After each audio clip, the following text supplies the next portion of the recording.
皆さんこんにちはဒီနေ့မှာတော့ကုန်ကျန်းပစ္စည်းတွေရဲ့အခြေခံပြင်ဆင်ခြင်းလုပ်ငန်းစဉ်တွေနဲ့ပတ်သက်ပြီးတော့ပြပြပေးသွားမှာဖြစ်ပါတယ်အဲ့တော့ဒီစာမျက်နှာလေးကနေစမယ်ပေါ့နော်အရင်ပတ်ကတော့ကပြီးသွားတဲ့အပိုင်းလေးကနေပြီးတော့ပြန်စပါမယ်ကန်ဆိုင်ရောနော်ခိုင်ဖူစတာရှော်ရီကန်ဆိုင်ရောဆိုတာကကုန်ကျန်းပစ္စည်းကိုပြောတာပါကုန်ကျန်းပစ္စည်းတွေရဲ့ခိုင်ဖူဆိုတာကဖွင့်တာဖောက်တာကိုပြောတာကုန်ကျန်းပစ္စည်းတွေကိုပါကင်ဖွင့်တာပါကင်ဖောက်တာအဲ့ဒါကိုပြောတာပါရှီတာရှော့ရီဆိုတာကအခြေခံပြင်ဆင်ခြင်းလုပ်ငန်းတွေပေါ့နော်အဲ့တော့ခိုင်ဖူပါကင်ဖောက်ခြင်းတဲ့ဒန်ဘိုရူဘကိုクラフトシーなどの紙、野菜などの入っているプラスチック製のバスカード、冷凍の肉などを包んでいるプラスチック製の袋など、原材料に使われている包装材料が製品に誤って入らないように注意して開封します。ဒီစာကြောင်းတစ်ကြောင်းကလည်းနည်းရှိတယ်နော်အဲ့တော့တစ်ခုချင်းစီကိုပြန်ရှင်းပြပါမယ်ဒန်ဘိုရူဘတ်ကိုဆိုတာဒီစက်ကူကတ်ထူပုံတွေကိုပြောတာပါပစ္စည်းတစ်ခုခုလာပို့လို့ရှိရင်စက်ကူကတ်ထူပုံတွေထဲမှာထည့်တာများတယ်ပေါ့နော်အဲ့ဒီကတ်ထူပုံတွေခရာဖူတိုရှိဆိုတာကတော့ craft စာရွက်ကိုပြောတာပါဒီတခုခုမဟုတ်ဝယ်လို့ရှိရင်စက်ကူအိတ်နဲ့ထည့်ပေးတယ်ပေါ့နော်ဟိုမှာဒီ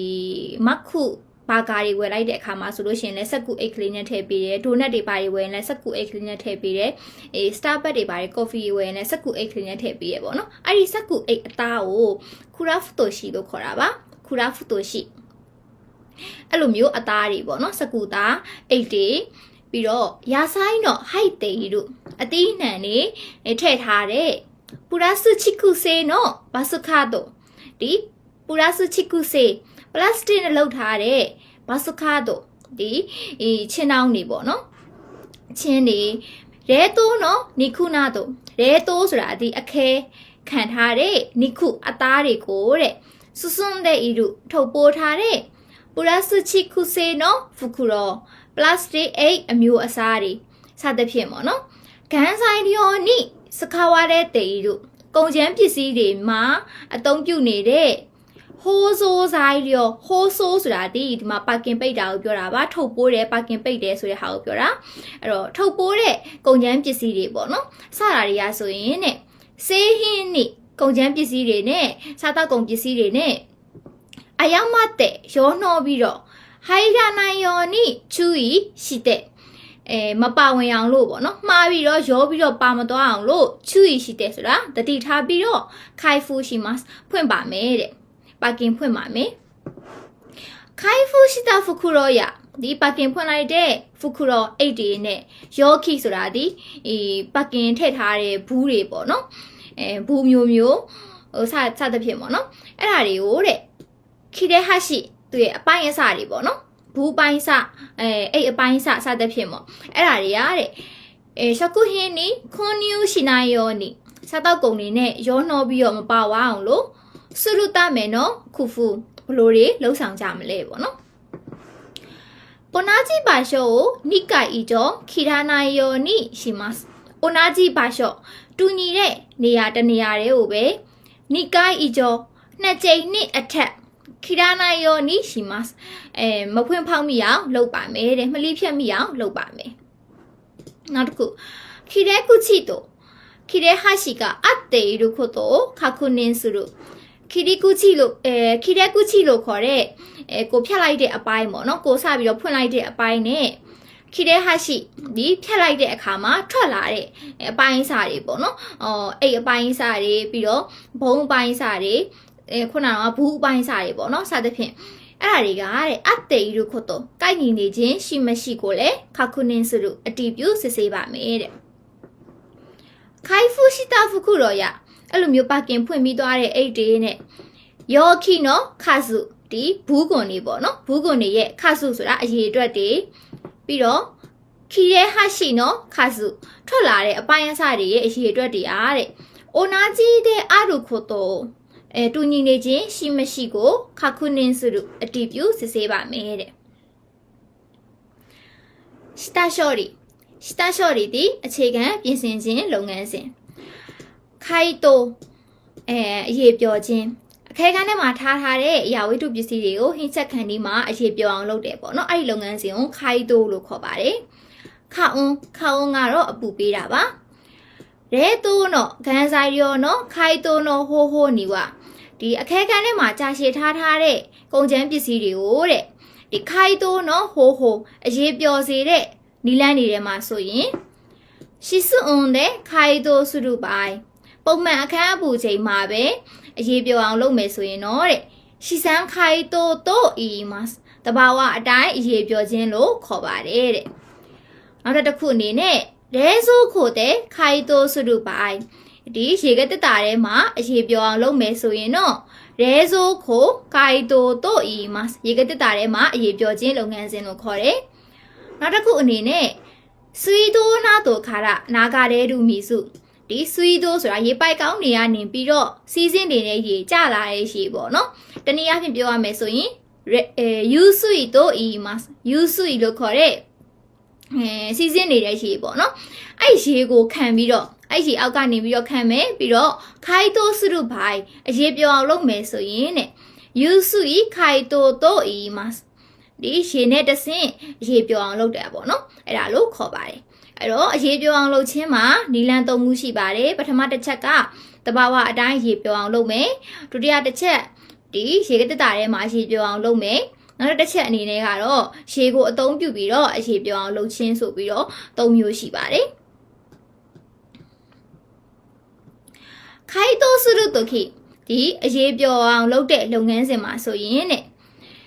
နိခုယစကာနာခါရာဒေတေခုရုရှိရုဒီအသားတွေငါးတွေကနေပြီးတော့တဲ့တက်ခုတို့ထွက်လာတဲ့ရှိရုဆိုတာအရေတွေကိုပြောတာပေါ့နော်အသားတွေငါးတွေကနေပြီးတော့ခဲတောက်နေတဲ့ဟာနေတဖြည်းဖြည်းနဲ့အရေပြောအောင်လုပ်လာမယ်ဆိုရင်သူတို့ရှီကနေရေတစ်စက်နဲ့ကြမယ်ပေါ့နော်အဲ့ဒီထွက်လာတဲ့အရေတွေကိုဘယ်လိုခေါ်လဲဆိုရင်ဒိုရစ်ပူတိုအီမတ်ဒိုရစ်ပူလို့ခေါ်ပါတယ်တဲ့အဲ့ဒီဒိုရစ်ပူလို့ခေါ်တဲ့အသားတွေငါးတွေကနေကြလာတဲ့ရေကဟိုကနောရှုခုဟင်းရတခြားစားတောက်ကုန်တွေနဲ့ဂန်းဆိုင်ရောကုန်ကျန်းပစ္စည်းတွေကိုတဲ့စကားနိုင်ယောနီစရုတမယ်မထိတွေ့မကူးဆက်အောင်လို့မညင်ညမ်းအောင်လို့ထိုရဲနာတို့နီဤတဲ့လင်မန်းတွေထဲမှာထည့်ပြီးတော့ခိုင်တိုရှိမတ်အရေးပြောအောင်လုပ်ပါမယ်တဲ့ဘာလို့လင်မန်းတွေထဲမှာထည့်ရလဲဆိုရင်သူ့ရဲ့ရေတွေအသားတွေ900ထွက်လာတဲ့ရေတွေကတခြားကုန်ကျန်းပစ္စည်းတွေကိုမကူးဆက်အောင်လို့ပေါ့နော်ပြောရမယ်ဆိုရင်တနည်းအားဖြင့်အောက်ကနေပြီးတော့လင်မန်းနဲ့ခံထားလိုက်တဲ့သဘောပေါ့နော်အာမီမဲထိုရီနီနိုဆက်တဲ့အာမီမဲထိုရီဆိုတာဒီစကားပေါက်ပေါ့နော်စကားပေါက်လင်မန်းကိုပြောတာပါအဲ့ဒီစကားပေါက်လင်မန်းနဲ့မှာတဲ့ထည့်ပြီးတော့တင်ပြီးတော့ခိုင်တိုယောနော်ရခုနီဤတဲ့ဒီအရေးပြောတဲ့အချိန်မှာရေပြောတဲ့နေရာမှာအဓိကသုံးတဲ့ရခုဆိုတာစင်နေပေါ့နော်စင်နေပေါ်မှာတင်ပြီးတော့ဒိုရစ်ပူလို့ခေါ်တဲ့ခုနပြောသွားတဲ့အသားတွေငါးတွေကထွက်လာတဲ့အရေတွေကိုဟိုက်ဆွေရဲ့ဟိုက်ဆွေဆိုတာဒီရေမြောင်းတဲ့ကိုပေါ့နော်ချက်ကုဆက်စုနာဂဆုခိုတိုမိုအာရီမတ်ဓာတ်ရိုက်စီးကြအောင်လုပ်တဲ့နီလန်လေးပဲရှိပါတယ်တဲ့ယူဆွေခိုင်တိုတဲ့ဝဒီရေနဲ့တဆင့်အရေပြောအောင်လုပ်ခြင်းနီလန်မှာဆိုရင်တဲ့ခိုင်တိုမရဲ့နော်အကန်ဆိုင်လျော့ဒီခိုင်တိုမရဲ့အရေးပြောခြင်းမလောက်ကြသေးဘူးပေါ့နော်ရေပြောအောင်မလောက်ကြသေးတဲ့ကုန်ကျန်းပစ္စည်းကိုမိပေးစတေရူဖခုရောနီမိပေးဆိုတာဒီအလုံးပိတ်ထားတာကိုပြောတာပါအလုံးပိတ်ထားတဲ့ဖခုရောအိတ်တွေထဲမှာတဲ့အိတ်မှာအာနာဆိုတာအပေါက်ကိုပြောတာပါရာဘူးတဲ့ဆိုတာအစုပ်ပြဲပေါ့နော်အကွဲပြဲရှိလားမရှိလားအပေါက်တွေရှိလားမရှိလားစတာတွေကိုခခုနင်းရှိမှစစ်ဆေးပါမယ်တဲ့ဖခုရောနီအာနာယရာဘူးတဲ့ကအဒုတိုခုနကကုန်ကျန်းပစ္စည်းတွေကိုထည့်ထားတဲ့အလုံးပိတ်ထားတဲ့အိတ်ထဲမှာအပေါက်တွေအကွဲအပြဲတွေရှိလာခဲ့မယ်ဆိုရင်တဲ့ဂန်းဆိုင်ရောနော်အချီဘူးကဒီကုန်ကျန်းပစ္စည်းတွေရဲ့တချို့တဝက်ကဆိုရင်ယူဆွီနီနာဂရဲဒါတဲ့ရှိမဥခါရတက်ကုန်ကျန်းပစ္စည်းရဲ့တချို့တဝက်ကရေနဲ့တဆင့်ပေါ့နော်ရေနဲ့အတူတူမျောပါသွားမှဖြစ်တဲ့အတွက်ကြောင့်ဖြစ်ပါတယ်တဲ့သူရဲ့အပေါက်တွေကနေတဆင့်ပေါ့နော်ဖခုရောနီအာနာယရာဘူးတဲ့ကအတဘာယဝဒီအိတ်မှာအပေါက်တွေအပြဲတွေရှိခဲ့မယ်ဆိုရင်ဘယ်စွနောဖခုရောနီဘယ်စွဆိုတာတခြားပေါ့နော်ဘယ်စွနောဖခုရောတခြားအိတ်ထဲကိုဥစုရှိခါရဲ့တဲ့ ဒီလဲလှယ်ပြီးတော့ mid page တဲ့ခါရအလုံးပိတ်ပြီးမှခိုင်တိုရှိမတ်အခဲကိုအရေးပြောအောင်လုပ်ပါမယ်တဲ့အဲ့တော့ဒီစာပိုင်းမှာသူပြောချင်တာကရေနဲ့အတူတူရေပြောခြင်းလုပ်ငန်းစဉ်ကိုလုပ်မဲ့အခါဒီကုန်ကျန်းပစ္စည်းကိုထည့်ထားတဲ့အိတ်ထဲမှာအပေါက်တွေအပြည့်ရှိနေလားစစ်မယ်။ဘာကြောင့်စစ်ကလဲဆိုရင်ရေနဲ့အတူတူကုန်ကျန်းပစ္စည်းတွေပါသွားမှာဆိုလို့ပေါ့နော်။အဲ့ကြောင့်မလို့စစ်ဆေးမယ်။ကြွေရှိခဲ့တဲ့အခါမျိုးမှာအပေါက်တွေပြည့်ရှိခဲ့တဲ့အခါမျိုးမှာလည်းပဲတခြားအိတ်ထဲကိုလဲလှည့်ပြီးတော့အလုံးပိတ်ပြီးမှရေပြောအောင်လုပ်ပါမယ်တဲ့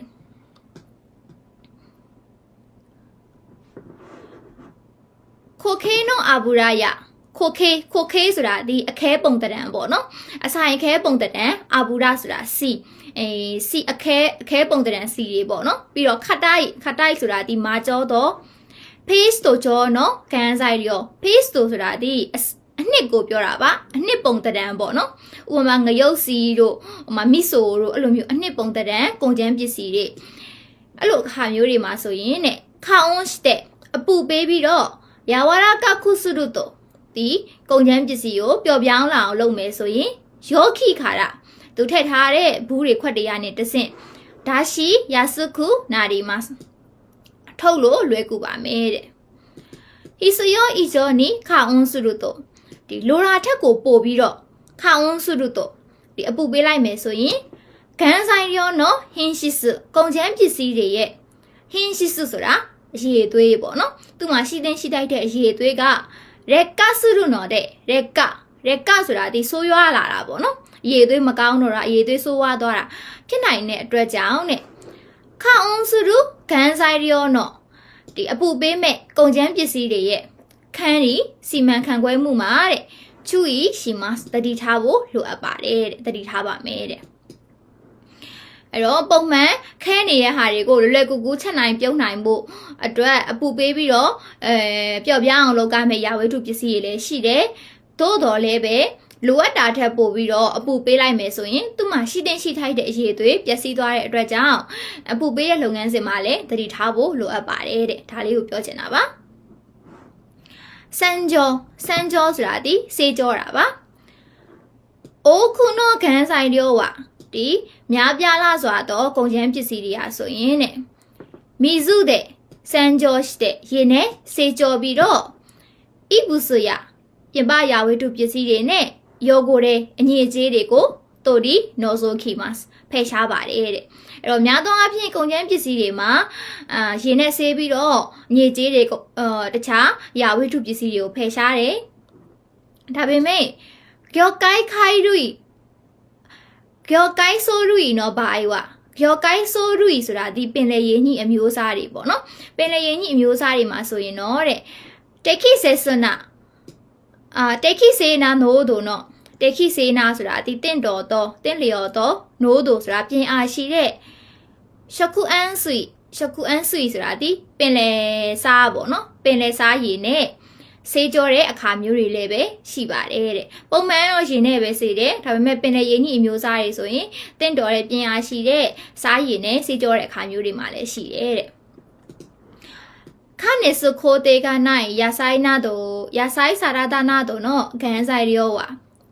ခါနေစခိုတေအပူပေးခြင်းလုပ်ငန်းစဉ်ကိုပြောတာပါဒီမှာခါနေစခိုတေကနိုင်ဆိုတော့အပူပေးခြင်းလုပ်ငန်းစဉ်မရှိတဲ့ယာဆိုင်စာရဒအတီးရွက်တုတ်တွေမှာဆိုရင်အရွက်တုတ်တွေပေါ့နော်အရွက်တုတ်တွေဆိုလို့ရှိရင်မင်းနာဆန်တို့လည်းတည့်ရအတိုင်းပဲဟင်းချက်ကတာတွေအပူပေးရတာတွေမရှိဘူးပေါ့နော်ပုံမှန်လက်ဆက်ဆက်အတီးရွက်ကိုပဲစားရတာဆိုတော့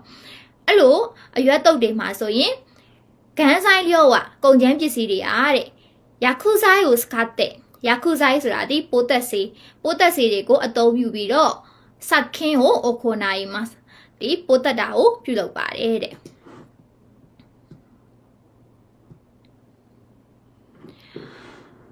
စံဘဲစုဘုံဘဲစုဆိုင်ဒန်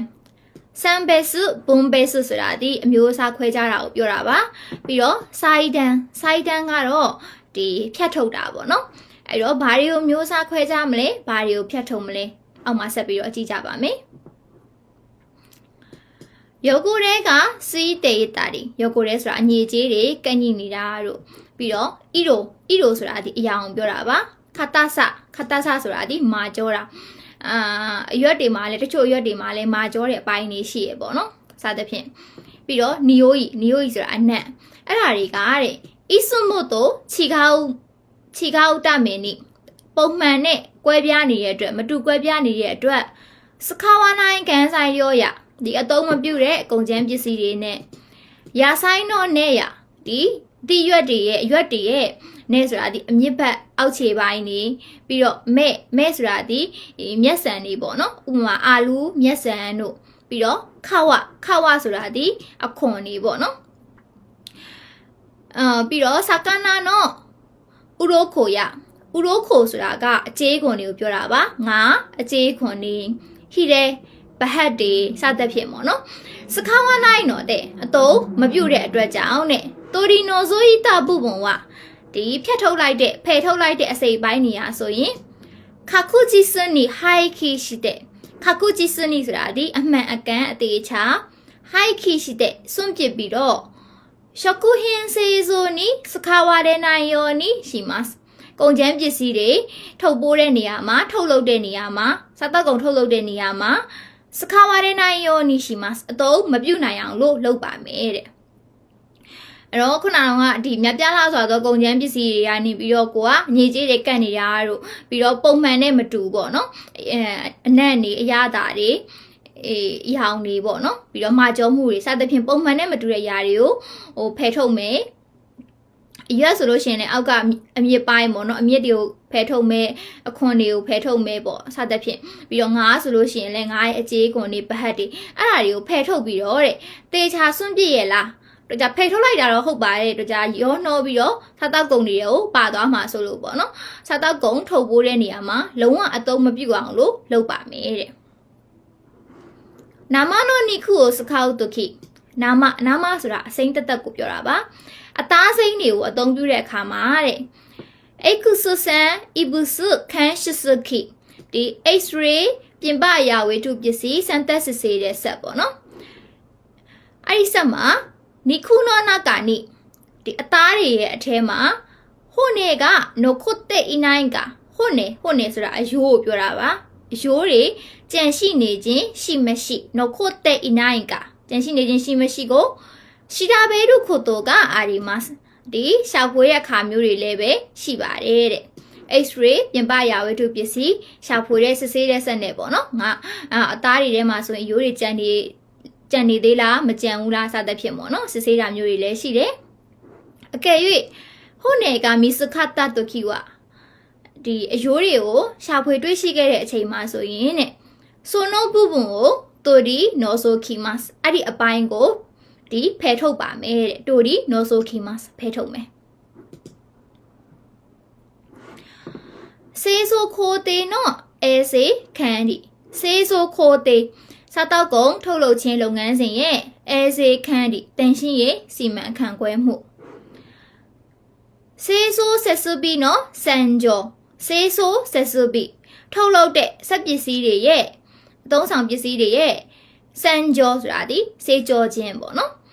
အဲ့တော့ဘာပစ္စည်းတွေဖြစ်မလဲဆိုတော့စာရေးချမ်းလို့ခေါ်တဲ့ဒီဖြတ်ထုတ်တဲ့စက်တွေ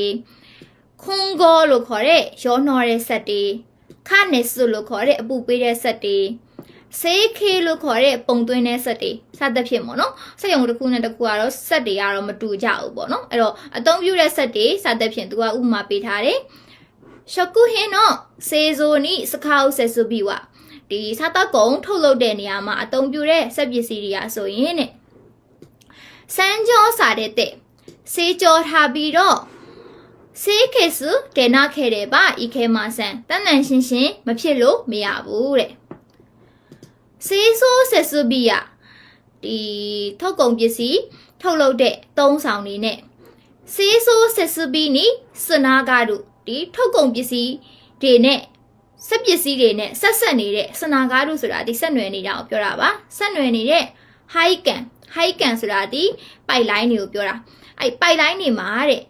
မီဇုကနိုခွတ်တေတို့ပိုင်ရေတွေကြံရှိနေတဲ့အခါမျိုးတွေမှာခုနိုမီဇုတဲ့ဘီဆေဘူးစုတဲ့အိုဆန်းစာတဲ့တေတို့ခတ်မှုရှိတဲ့နိုင်တော့တဲ့ဒီအဲ့ဒီရေတွေကဆိုရင်တဲ့ခုနိုမီဇုကအဲ့ဒီရေတွေကဆိုရင်ဘီဆေဘူးစုတဲ့ အနုစီဝါပုံမွားတွေနဲ့အိုဆန်းစာတဲ့တဲ့ဤတို့ခမှုရှိရဲ့နိုင်ညဉ့်ညမ်းသွားနိုင်တဲ့အတွက်ကြောင့်ညဉ့်ညမ်းသွားမလားမသိတဲ့အတွက်ကြောင့်တဲ့မွေးချီတို့နောက်ထပ်တစ်ကြိမ်စေးဆိုးဆက်စုပြီးကိုစံကြောစုရုကဒီထုတ်ပိုးတဲ့စက်တွေကိုစေကြောမလားအိုယူရမီစုတဲ့ရင်နွေးတွေရေတွေနဲ့ဟိုက်ကန်နီနော်ခိုတေယတာဒီပိုက်လိုင်းထဲမှာကြန့်ရှိနေတဲ့မီစုအိုရေတွေကိုနာဂါရှိဒါရှိမတ်ဒီစီစဉ်သွားအောင်လို့လုပ်လိုက်ပါမယ်တဲ့အဲ့တော့ရေပိုက်လိုင်းထဲမှာပိုက်တိုင်းထဲမှာရေတွေကြန့်ရှိနေမယ်ဆိုရင်အဲ့ဒီရေကနေတဆင့်အနုစီဝါပုံမှန်တွေကူးစက်နိုင်တဲ့အတွက်ကြောင့်အဲ့ဒီရေတွေကိုရေနွေးဒါမှမဟုတ်လို့ရှိရင်ရေနဲ့ဆေးချမလားဒါမှမဟုတ်စက်ပစ္စည်းတွေကိုနောက်တစ်ချိန်ပြန်ပြီးတော့ဆေးကြောမလားပေါ့နော်စသဖြင့်အဲ့ဒါတွေကိုပြုလုပ်ပါမယ်တဲ့エレルギー物質を含むဒီエレルギー物質ဓာတ်မတည့်မှုဖြစ်ပွားစေတဲ့အရာဝတ္ထုပစ္စည်းတွေ含むဆိုတာကပါဝင်နေတဲ့ရှော့ကူဟင်းစားတောက်ကုန်ပစ္စည်းတွေကိုတဲ့စေးဆိုးရှိတာပိုင်းထုတ်လုပ်တဲ့အခါမျိုးတွေမှာတဲ့ဆက်စုပြီးနိအသုံးဆောင်ပစ္စည်းတွေစက်ပစ္စည်းတွေမှာエレルギー物質ကဓာတ်မတည့်တဲ့အရာဝတ္ထုပစ္စည်းတွေနော်ခိုးရနိုင်ရောနိမကြန့်ရှိနေကြအောင်လို့မကြန့်ရှိအောင်လို့စေးဆိုးနိစကတာထုတ်လုပ်မှုမှာအသုံးပြုထားတဲ့ဆက်စုပြီးစက်ပစ္စည်းတွေကိုတဲ့ဆက်စုပြီးနော်စံကြောစက်ပစ္စည်းတွေရဲ့စံကြောဆိုတာဒီစေးကြောခြင်းကိုတင်းနေနီဆိုတာဒီမှာတက်တက်ချာချာလေးစစ်စစ်ဆက်ဆက်ကလေးအိုကိုနိုင်မှာလှုပ်ဆောင်ပါမယ်တဲ့အဲ့တော့ပုံမှန်ထပ်ပို့ပြီးတော့တတိချာလေးလှုပ်ဆောင်မယ်ဘာလို့လဲဆိုတော့ဓာတ်မတည့်မှုပစ္စည်းတွေကင်တွယ်ထားတဲ့စက်ပစ္စည်းတွေဖြစ်တဲ့အတွက်ကြောင့်エレルギー物質を含む食品はဒီဓာတ်မတည့်မှုပါဝင်တဲ့စားတောက်ကုန်ပစ္စည်းတွေအားဆိုရင်တဲ့1日の終わりにတနေ့တာရဲ့နောက်ဆုံးဒီတနေ့တာလုပ်ငန်းစဉ်ရဲ့နောက်ဆုံးမှာစေးဆိုးရှိတဲ့ထုတ်လုပ်ပြီးတော့တဲ့その後အဲ့ဒီနောက်မှာဆိုလို့ရှိရင်တေနေနိစံကြောすることもありますအဲ့ဒီနောက်မှာမှတေချာချာလေးရှင်းကြတာလည်းပဲရှိပါတယ်တဲ့ဓာတ်မတည့်တဲ့ရာဝတ္ထုပစ္စည်းတွေကိုနောက်ဆုံးမှာထုတ်ပိုးပြီးတော့အဲ့ဒီနောက်မှာစေးကြောတဲ့ခါမျိုးတွေလည်းပဲရှိပါတယ်တဲ့ခန့်နေစစခင်ဆိုတာဒီအပူပေးပြီးတော့ပိုးတက်တာကိုပြောတာပေါ့နော်ခန့်နေစစရုခို့တိုတဲ့အပူပေးခြင်းအပြင်တဲ့ခန်းဆိုင်ရောကိုတာဘဲရစုခုရှိတာတွေကုန်ကျန်းပစ္စည်းတွေကိုတာဘဲရစုခုရှိတာတွေစားရလွယ်အောင်ပြုလုပ်တာရှော့ကကိုရုပ်ခုရှိတာတွေရှော့ကဒီနေရာမှာရှော့ကဆိုတာဒီအစာခြေဖြတ်တာကိုပြောတာပါအစာခြေဖြတ်တာကိုကောင်းအောင်လုပ်တာတို့ပြီးတော့အိုအီရှိခုစုရုခိုတိုကတေခိမတ်ပို့ပြီးတော့အရသာရှိအောင်လုပ်တာတွေပြုလုပ်နိုင်ပါတယ်တဲ့ဆိုရီတာခဲတဲ့ဝါနာကုအဲ့ဒါတွေမလားဆိုတော့အဲ့ဒါတွေမဟုတ်သေးဘူးတေခိဆက်စုနိခနေစုစုရုခိုတိုတဲ့တေခိဆက်စုဆိုတာဒီတင့်တော်ဆိုတာပေါ့နော်တင့်လျှောက်ဖက်ဆိုတာအပူပေးခြင်းအပြင်တဲ့ခန်းဆိုင်ရောနိဖူကူမာတဲ့တေဤတို့ကုန်ကျန်းပစ္စည်းတွေမှာယောနောပါဝင်နေတဲ့ဒီဆိုင်လျောနိဖူကူမာတဲ့တေဤတို့စေပုစတေခိခိကယောအင်းဒီအနုစီဝါဆိုင်ရာအနေရဖြစ်စေတဲ့အကြောင်းရင်းတွေပေါ့နော်ကွင်းစကွင်းပိတ်လေးနဲ့ပြောထားပေးတယ်ပြောကန်စေဘီစေပုစအနုစီဝါပုံမွားတွေစသဖြင့်ပေါ့နော်အဲ့ဒါတွေကိုတဲ့တိုဒီနိုဆုခုခိုတိုကဒေခိမတ်ဖယ်ထုတ်နိုင်ပါတယ်တဲ့အဲ့တော့ခုနပြောသွားတဲ့အတိုင်းပဲအရသာရှိအောင်စားနိုင်တာတို့အစာခြေပြတ်မှုအားကောင်းတာတို့ပြီးတော့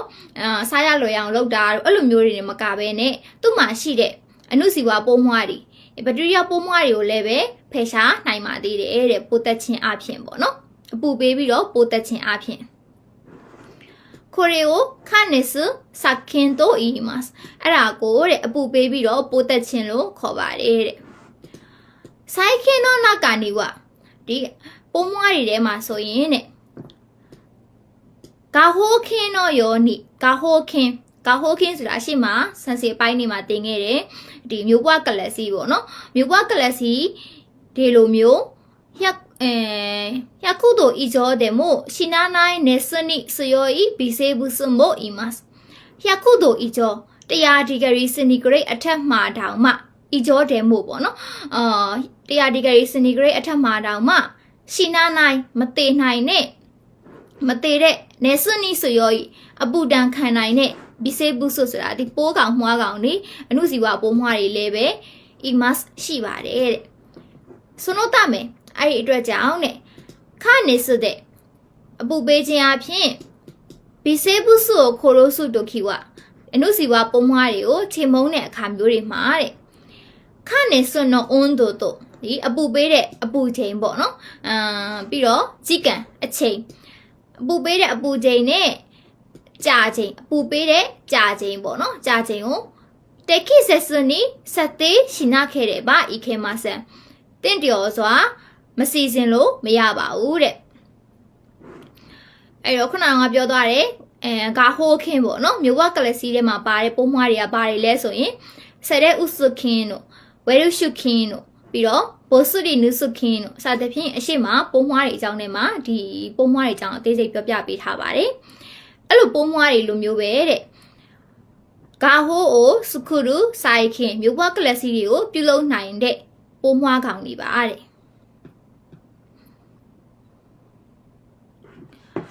အဲ့တော့ဘီဆေပုစုခိုရိုစုခနေစုအွန်းတို့တော့ကြည့်ကန်နော်ရဲ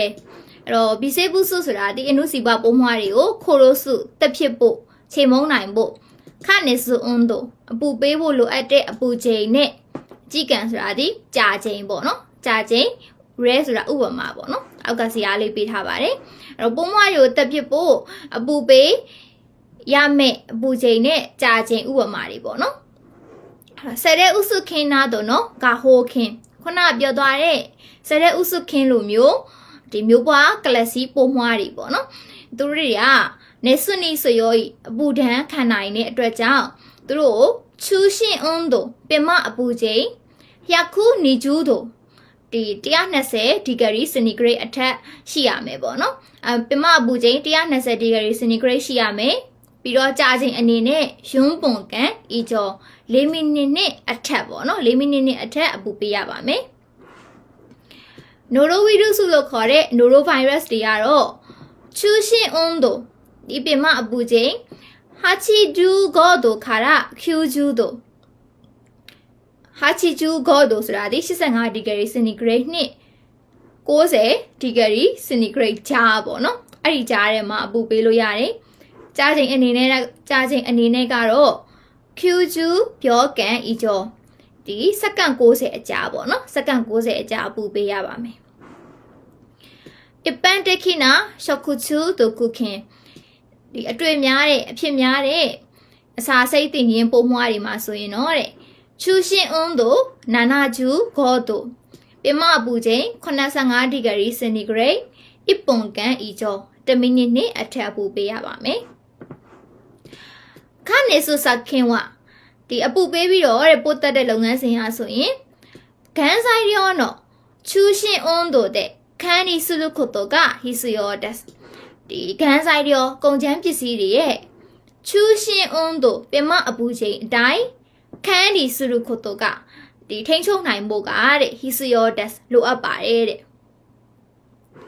နိခုနောခတမရီနာတို့ဒီအသားပိုင်းစာတွေပေါ့နော်အသားတွေပြီးတော့အိုခိနာခန်းဆိုင်ရောဒီကုန်ချမ်းပစ္စည်းအကြီးတွေပေါ့နော်အဲ့ဒါတွေရဲ့တဲ့ခနဲ့စုအပူပေးခြင်းမှာဆိုရင်တော့တဲ့ခနာရစုမဖြစ်မနေတေးကြပါချူရှင်အွန်းတို့တာရှိခမဲမတ်ပင်မအပူချိန်ကိုစမ်းသပ်စစ်ဆေးရပါမယ်တဲ့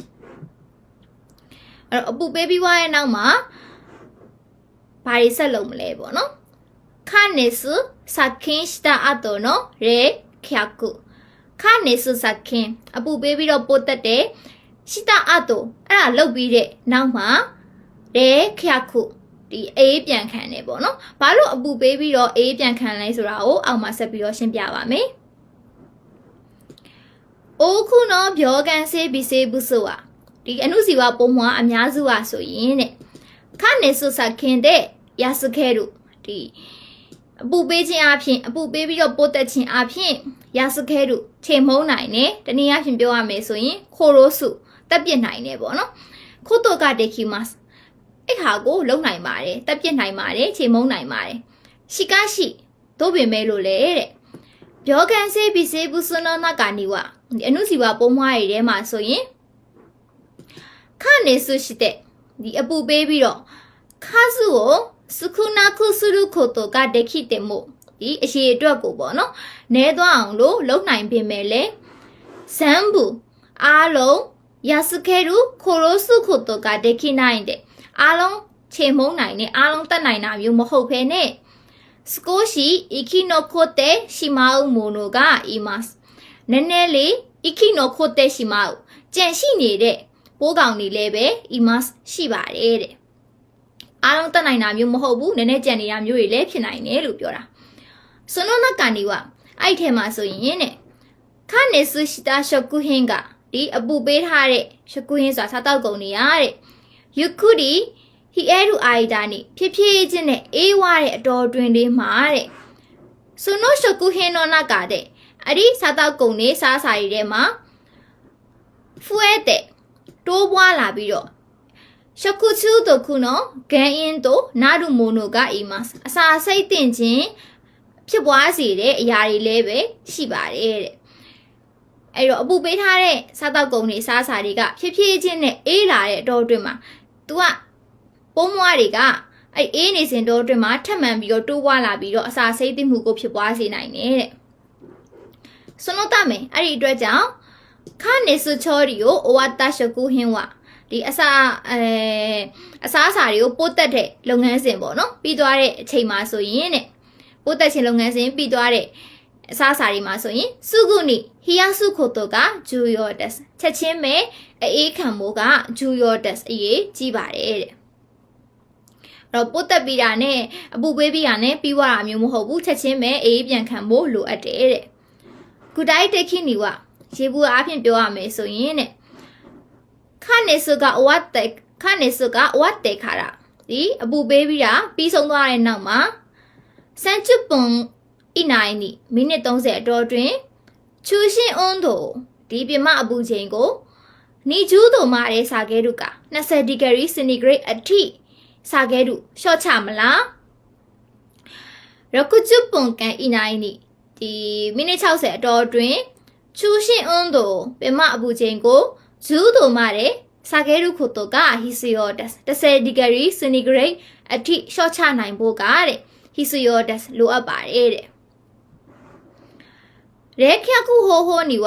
ဒီအေးခံခြင်းလုပ်ငန်းစဉ်တွေမှာဆိုရင်ခါဆဲကိုအတဲတဲ့ဒီလေရပေါ့နော်တဘာဝလေကို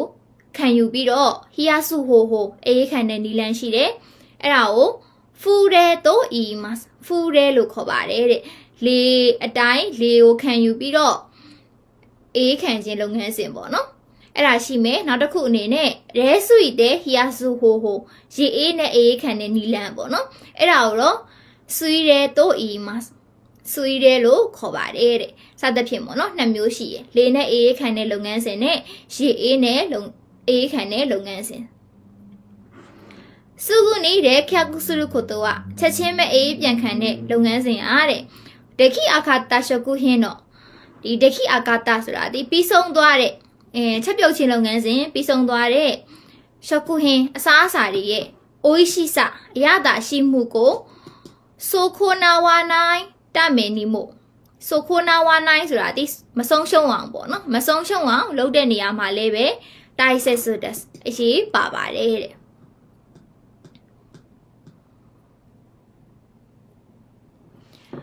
နောက်တစ်ခုအနေနဲ့ကတော့ယာကုဇိုင်းကိုစခါဦးစခင်ယာကုဇိုင်းဆိုတာဒီပိုတက်စေပေါ့နော်ပိုတက်စေကိုအသုံးပြုပြီးတော့စခင်ပိုတက်မယ်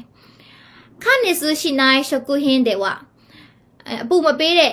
စားစာတွေပေါ့နော်ခုနကပြောသွားတယ်အပူပေးတဲ့စားစာရှိရဲ့အပူမပေးတဲ့စားစာရှိရဲ့အပူမပေးတာဘယ်လိုစားစာတွေလဲဆိုရင်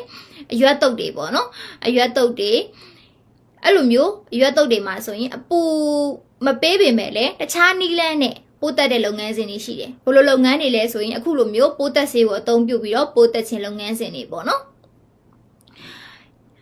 ယခုဆိုင်ကိုစကတဲ့ပိုးတက်ဆေးကိုအသုံးပြုပြီးတော့တဲ့ယောဂန်ဆေးပြီးဆေးဘူးဆိုအနုစီဝါပုံမှားတွေကိုရစခဲတို့ခိုရိုစုခိုတိုကအာရီမတ်တက်ပြစ်တာမျိုးရှိပါတယ်တဲ့အနုစီဝါပုံမှားတွေကိုတက်ပြစ်တာမျိုးခြေမုံပြစ်တာမျိုးရှိပါတယ်ခိုရီကိုအဲ့ဒါကိုယခုဆိုင်ကိုစကားဦးစခင်တိုအီမတ် ဒီပိုးသက်စေအသုံးပြုတဲ့ပိုးသက်ခြင်းလို့ခေါ်ဆိုပါတယ်တဲ့ယာကုဆိုင်နိုနိုဒိုတိုဒီပိုးသက်စေရဲ့နိုးဒိုဆိုတာပြင်အားနဲ့ရှော့ရီစလူဂျီကန်ကအသုံးပြုတဲ့ကြာချိန်ရတဲ့ဂျူယောတက်အရေးကြီးပါတယ်တဲ့အဲ့တော့အကုန်လုံးပိုးသက်စေနဲ့ပိုးသက်တယ်ဆိုပြီးတော့လွယ်ကူကူပိုးသက်လို့မရဘူးပေါ့နော်ပိုးသက်စေရဲ့ပြင်အားတွေပိုးသက်စေကိုဘယ်လိုကင်တွယ်အသုံးပြုရမလဲစတာတွေကလည်းပဲရေးကြည့်တယ်တဲ့ဂူတိုင်းတက်ခိနီဝရေဘူးရအပြင်ပြောရမယ်ဆိုရင်တော့တဲ့ဂျီယာအန်ဆိုဆန်နာတိုရီဥမှုယောအခီဒီအရှိမလည်းဒီအကြောင်းလေးကိုသင်သွားတယ်ဆိုဒီယမ်ဟိုက်ပိုကလိုရိုက်ဆေးရည်ပေါ့နော်ဒီစကလုံးဒီဆိုဒီယမ်ဟိုက်ပိုကလိုရိုက်ဆေးရည်အဲ့ဒီဆေးရည်နဲ့စိတ်မဲ့ပြင်းအားဘယ်လောက်လဲဆိုရင်နိုးတူကနေရောက်ခု ppm မှုတဲ့ပြင်းအား200 ppm ရှိရမယ်ဘယ်နှမိနစ်အကြာလဲဆိုတော့ဂေါဖုန်ကန်9မိနစ်အကြာမတာဝနောက်တစ်ခုကတော့တဲ့နိုးတူကရောက်ခု ppm ပြင်းအား100 ppm ရှိရမယ်100 ppm ရှိတဲ့အခြေအနေမျိုးတွေမှာဆိုရင်10ပုံကန်ရှော့ရီရှိမှာ10မိနစ်အကြာရှော့ရီရှိမှာဆိုတာအသုံးပြုပါမယ်တဲ့ပို့သက်ပါမယ်ရဲတိုးဆိုတာဒီအခဲခံတာကိုပြောတာပါရဲတိုးကအခဲခံခြင်းအားတဲ့ဟိုစွန်းစေးကိုတာကာမဲရုတမယ်နိဟိုစွန်းစေးဒီကြာရှည်ထိမ့်သိမ့်နိုင်မှုအတွက်ရေရှည်ထိမ့်သိမ့်နိုင်မှုအတွက်စေးဆန်းရှကုဟင်းရဒီလက်ဆက်တဲ့ကုန်ကျန်းပစ္စည်းတွေစားတောက်တွေနဲ့ခါခိုးရှကုဟင်းဒီပြုတ်လုပ်ထားတဲ့စားတောက်ကုန်ပစ္စည်းတွေကိုပေါ့နော်ဟီယာရှိတဲ့ဒီအေးခံပြီးတော့ခိုးရဆဲတူအေးခဲစေတဲ့လုပ်ငန်းစဉ်ပေါ့နော်တနည်းအားဖြင့်ပြောရမယ်ဆိုရင်တိုးခဲစစာဆဲတူအေးခဲစေတယ်လို့လည်းခေါ်ပါတယ်တဲ့အေးခဲစေတဲ့လုပ်ငန်းစဉ်ဖြစ်ပါတယ်တဲ့ရှကုဟင်းကိုခိုးရဆဲတာဒီစားစာတွေကိုတဲ့အေးခဲစေတာတို့ခိုးတရှကုဟင်းကိုအေးခဲသွားတဲ့အစားအစာတွေကိုဟိုစွန်းစုရုနော်ကထိမ့်သိမ့်တာကတဲ့ဟိုစွန်းဆိုတာဒီထိမ့်သိမ့်တာကိုပြောတာပါထိမ့်သိမ့်တဲ့နေရာဒီရဲတိုးကိုအခဲခံဖြစ်ပါတယ်တဲ့ရဲတိုးကိုတက်အခဲခံဖြစ်တယ်ရှကုဟင်းကိုယူခုရီတိုးခဲစစာဆဲရုတော့ဒီစားတောက်ကုန်တွေကိုတဲ့ယူခုရီဖြည်းဖြည်းချင်းပဲတိုးခဲစစာဆဲရုတော့အခဲခံမယ်ဆိုရင်တော့တဲ့ခတဆာယဒီစားတောက်ကုန်တွေရဲ့ခတဆာဆိုတာဒီမာကျော်မှုတွေဒန်ရခုနာတော့နော်ဒီပြောင်းလဲနိုင်စွမ်းနေရှော့ကန်ဆိုတာဒီပါဇက်ထဲမှာခံစားရတဲ့အရာသာခံစားနိုင်မှုပေါ့နော်ပြီးတော့ဖူမီဆိုတာစားတောက်ကုန်ပစ္စည်းတွေရဲ့အစားအစာတွေရဲ့အရာသာတွေပေါ့နော်အဲ့ဒါတွေကတဲ့ဝါဒုခုနာဒီမတ်ဆိုဝါလာပါလိမ့်မယ်တဲ့ဆွနုတမေအဲ့ဒီအတွက်ကြောင့်ရှကုဟင်းကိုအိုအီရှိခုတိုးခေဆဆာဆဲရုတမနီဝါစားတောက်ကုန်ပစ္စည်းတွေအစားအစာတွေကိုအိုအီရှိခုအရာသာရှိသွားတိုးခေဆစာဆဲရုတမနီဝါအေးခဲနိုင်ရန်အတွက်ကတော့တဲ့တန်းကြီးကန်တဲ့အချိန်တူတူလေးနဲ့တဲ့ Q ဆိုခုနိလင်းလင်းမြမြအချိန်အဟုန်နဲ့ရဲတိုးစုရုခိုတိုကဟီဆီယောတက်အခဲခံခြင်းလုပ်ငန်းစဉ်ကဟီဆီယောတက်လိုအပ်ပါတယ်တဲ့အဲ့တော့ပြောချင်တာကသူကဖြည်းဖြည်းလေးနဲ့အခဲခံမယ်ဆိုလို့ရှိရင်အစားအစာတွေရဲ့ဒီရတာတွေပြောင်းလဲသွားနိုင်တဲ့အတွက်ကြောင့်ဆိုးရွားသွားနိုင်တဲ့အတွက်ကြောင့်အချိန်အဟုန်နဲ့အချိန်တူတူလေးအတွင်းမှာအခဲခံဖို့လိုအပ်ပါတယ်တဲ့အဲ့ဒါကိုပြောထားတာပါအဲ့တော့ဒီနေ့အပိုင်းလေးကတော့ဒီလောက်ပါပဲအဲ့တော့ဒီနေ့အပိုင်းလေးမှာမင်းသားဆန်တို့အနေနဲ့နားမလည်ရရှိလို့ရှိရင်လာပြီးတော့မေးလို့ရပါတယ်เนาะじゃあ皆さんお疲れ様です